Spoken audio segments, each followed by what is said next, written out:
Have you ever been rolling around on the floor in throbbing pain after stubbing your toe and wondered to yourself, why do we have toes?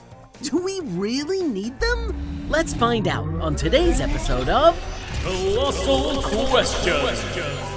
You may have noticed that animals have all kinds of toes in all different shapes and sizes. Birds have sharp, grabby toes. Elephants seem to barely even have toes on their tree trunk-like legs and feet.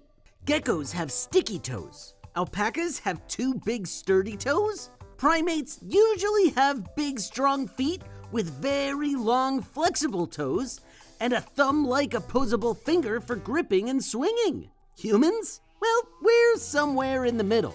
Compared to other animals, our toes are fairly small for our feet.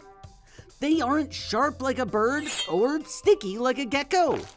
They aren't extra good at gripping like a primate, so what's the point?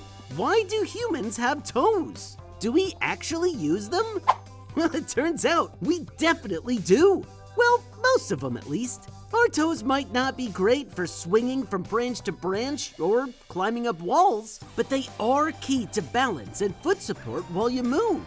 The human foot is split into three basic parts: the heel and ankle area, called the hindfoot, the arch and the bell, known as the midfoot, and the forefoot, which is made up of the toes.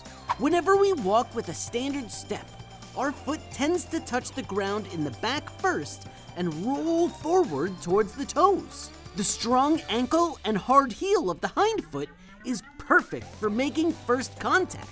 It's tough, hard, and able to withstand all the weight without much problem. But as the step continues, we roll our foot forward, putting the weight of your midfoot on the ground.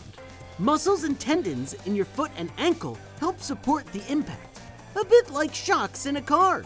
Next, the heel lifts up off the ground, rolling you further forward from your midfoot onto your toes, who help you push off the ground into your next step.